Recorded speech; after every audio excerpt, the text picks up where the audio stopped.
Chers amis, bonjour et bienvenue dans Quelle semaine? Bien sûr, il ne faut pas que j'oublie les ennemis. Chers ennemis, et là, cette semaine, ils se sont manifestés, hein. Puis alors, ils se manifestent avec virulence, grossièreté, méchanceté même, hein, on va en parler tout à l'heure, hein. Cette semaine, elle a été marquée par, la mort horrible, de Charlie Kirk et par le cortège ignoble des commentaires qui ont été faits, notamment en France. Mais ce qui préoccupe d'abord et avant tout, avant qu'on évoque l'Amérique, c'est la situation économique de la France. Fitch, et on ne peut pas s'en foutre, vient de dégrader la note de la France. Elle bascule maintenant dans le club des simples A. C'est dire que l'économie française, contrairement à ce que des économistes farfelus peuvent raconter, est quand même en très mauvaise place, très mauvaise position. Vous me direz, vu le niveau d'endettement, vu la valse des ministres, 5 premiers ministres depuis la réélection de Macron, hein. Barnier, 2 mois, il a tenu, 3 mois, pardon, il a tenu, et Bayrou, le Béarnais, 8 mois, hein.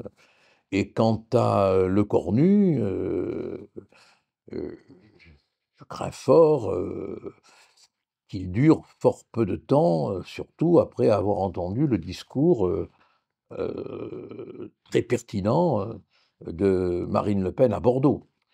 Heu, on se dit en voyant Lecornu, vous savez la cantine qu'on chantait quand on était gosse, hein, «Ainsi font les marionnettes, 3 petits tours et puis s'en vont». Bon, on a vraiment l'impression qu'on a affaire à des marionnettes politiques, qui viennent et puis, qui repartent. Bon, donc on est dans une situation, dramatique, et je trouve que une scène terrible illustre, l'état, de déliquescence mentale d'une certaine France.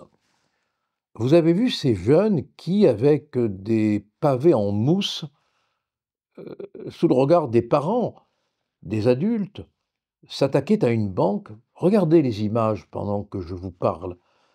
Cela en dit long sur l'état mental d'une société. Comment peut-on, même si on peut ne pas aimer les banques, et moi j'ai jamais eu une passion pour les banques, je vous le garantis tout de suite, c'est quand même une manière effrayante que d'éduquer les enfants en leur apprenant à lancer des pavés contre les banques. On en est là en France. C'est-à-dire qu'il y a tout un arrière-pays délirant, capable de tout dans l'ordre de la transgression, avec une espèce de folie. Alors la France, elle en est là, et on ne sait pas comment qualifier le diagnostic.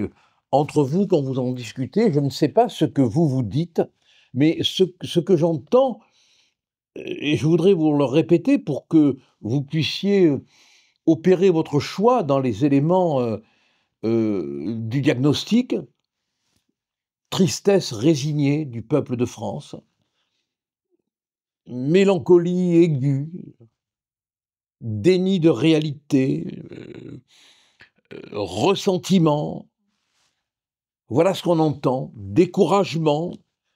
J'ai même entendu dire qu'on vivait une grande fatigue démocratique. Vous vous rendez compte? Une grande fatigue démocratique. Moi, je n'ai qu'un mot, hein, bordel, hein. Et Dieu sait que ce si joli mot, si souvent employé par mon maître, Rabelais, est complètement aujourd'hui dénaturé. Ça ne fait plus sourire ni plaisir. Ça fait peur, quoi. La France est dans un état de désordre inimaginable. Vous avez vu les images, regardez, regardez, de ce policier de la BAC qui se fait rouer de coups. Pendant que je vous parle, vous les regardez.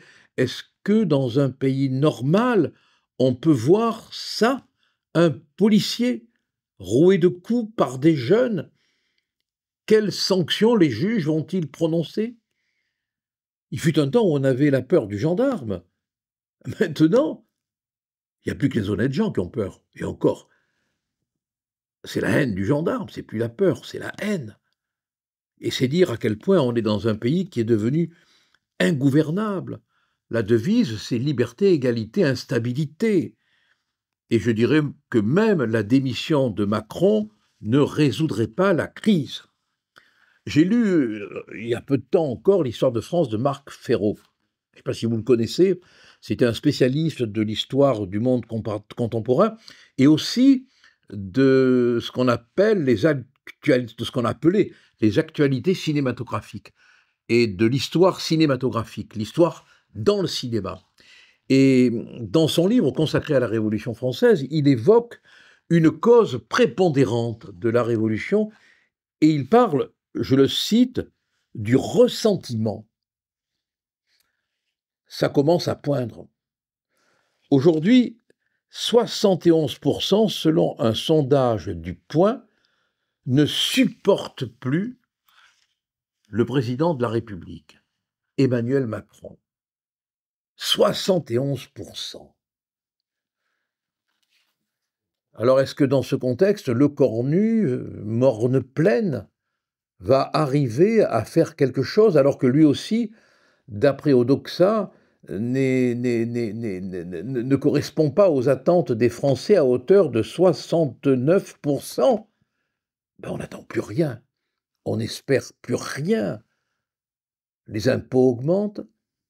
Pour ne pas employer impôt, on a inventé le mot taxe.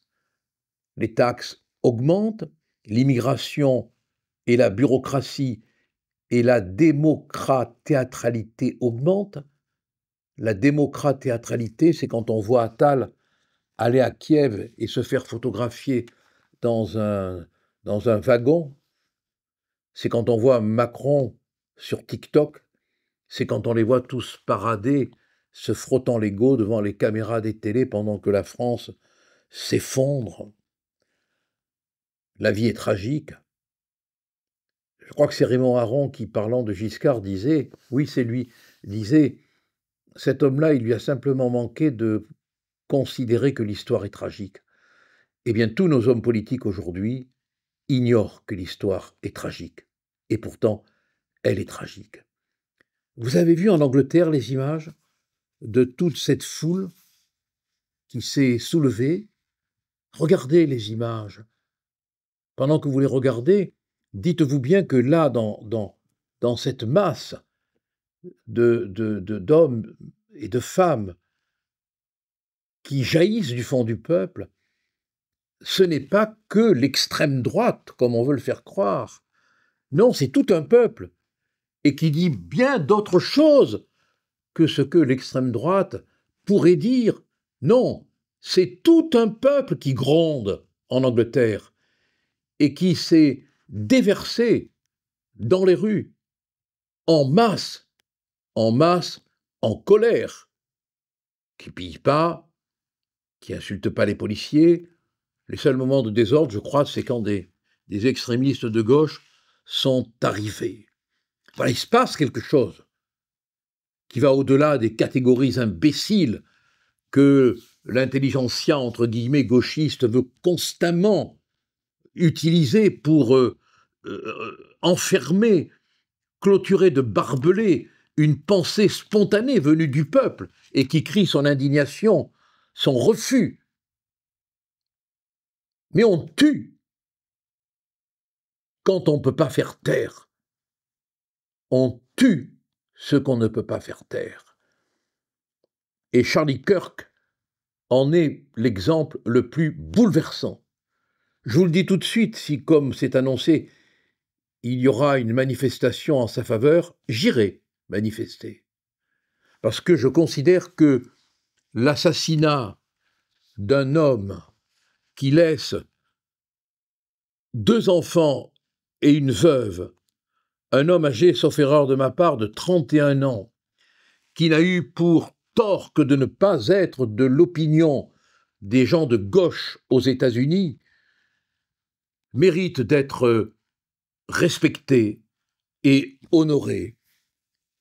Cette mort, elle a 2 sens. D'abord, le sens de la mort, devant lequel tout le monde doit s'incliner, parce que quand on est à la limite du précipice et qu'on voit l'un des nôtres y tomber,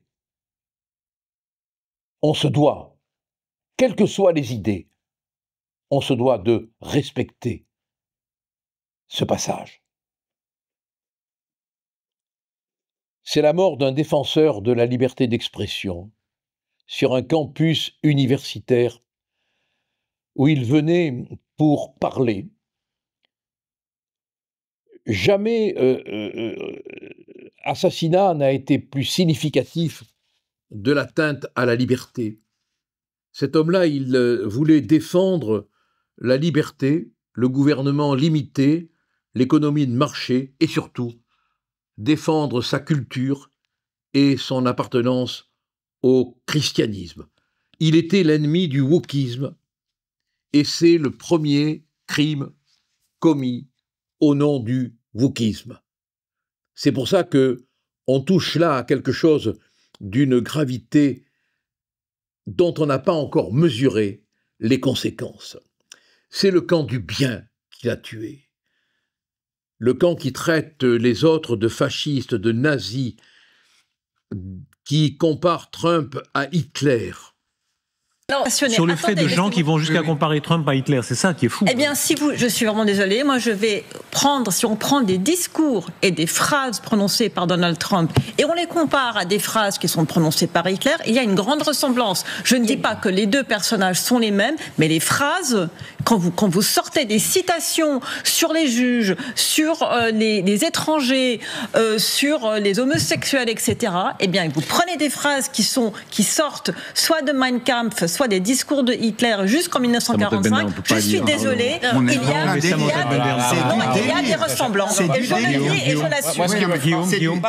Guillaume. Samantha, c'est du délire ce que vous êtes en train de dire. C'est pas du délire, vous dites parce qu'il y a des gens, vous dites parce qu'il y a des gens qui critiquent les juges, ce sont les enfants d'Hitler. Moi aussi, je critique le gouvernement des juges en France. Alors moi aussi, je suis un hitlérien. Enfin, je veux dire, il y a un moment où peut-être on peut essayer de réfléchir, on peut essayer de sortir de l'outrance. Votre anti-trumpisme primaire et viscéral fait que vous en êtes presque à dire ce soir comme on vit un moment où la parole rationnelle s'effondre, où on est confronté, heurté par une parole psychiatrique sur laquelle on a l'impression qu'on n'a plus de prise parce que c'est la parole des fous idéologiques, des preuves. Mais au moment où le Parlement européen demande une minute de silence, ce Parlement qui avait accordé une minute de silence à la mémoire de George Floyd, des gens de gauche la refusent, parmi lesquels Madame Loiseau, qui considère que Charlie Kirk n'est pas un héros, mais Floyd l'était-il? Certainement pas. On entend sur LCI, regardez, mais écoutez. Moi, je comprends que y ait une très grande colère ce soir, parce que ce qui se passe est inadmissible, et c'est toujours dans le même camp. Les victimes, ce sont les républicains. Sauf que vous oubliez quand même que quand Trump, avec MAGA, insulte quasiment toute l'Amérique et provoque de la haine, et diverse de la haine à la longueur de la journée, il reçoit ce qu'il voilà, ça c'est intéressant. C'est très intéressant ce que vient de dire Sergueï. C'est exactement vous allez voir, c'est exactement les éléments de langage qu'il va y avoir dans la presse de gauche. C'est la psychologie humaine. Je termine ma phrase, pardon. Qu'est-ce que vous venez de dire, Sergueï? Vous venez de dire que c'est de la faute des républicains, c'est des républicains sont assassinés. Oui, mais c'est ça. Ils l'ont provoqué. Bien sûr. Et ça, mais c'est extraordinaire. Comment pouvez-vous faire preuve d'une telle mauvaise foi? Votre détestation de Trump vous aveugle. Il y a des gens qui sont des victimes. C'est la psychologie. Il y a des gens qui sont responsables. Est-ce que effectivement pas un mot de compassion, pas un mot de pitié. Non, sécheresse, brutalité, discours glacial comme la mort. Et chez Morandini, mon ami Leboeuf, que j'aime bien, qui ose, et j'attends de le rencontrer pour lui dire ce que je pense de lui, qui ose parler à propos de l'assassinat de cet homme de 31 ans, d'accident. non, c'est pas ce que je dis. Je dis pas que c'est justifié. Je dis que quand on exacerbe la violence et quand on la justifie, c'est pas moi qui justifie la violence, c'est Charlie Kirk. Donc, ce genre d'accident arrive. Accident. C'est un accident. C'est un accident. Maintenant, c'est un accident. C'est plus un meurtre, c'est un accident. Non, mais excusez-moi, c'est insupportable ce discours. Je pas là-dessus. C'est un accident. Ce genre de. Mais enfin, c'est honteux. C'est honteux ce que vous dites, Mathias. Excusez-moi, c'est une honte absolue. Absolument pas. Vous, Charlie Kirk, vous le prenez sur un mot, mais vous prendre sur un mot. C'est ça, c'est 2 poids, 2 mesures. Mais qu'est-ce qui vous arrive, les gens de gauche? Vous êtes en train de constituer un moment de la régression de la conscience humaine.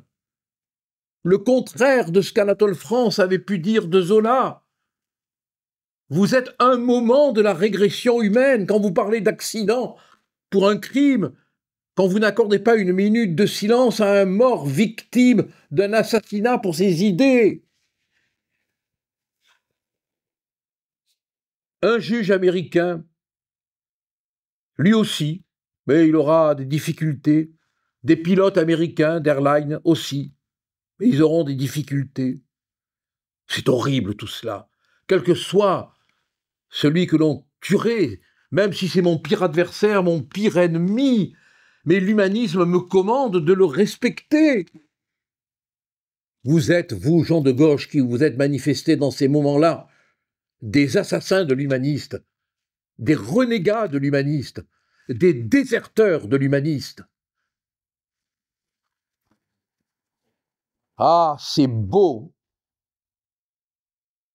de parler de la lutte contre le fascisme. Oui, Pasolini avait raison.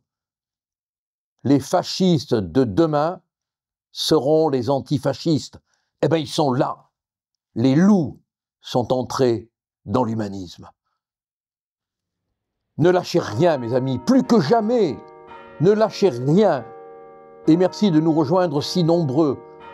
Parce que plus on est nombreux, plus on fait force.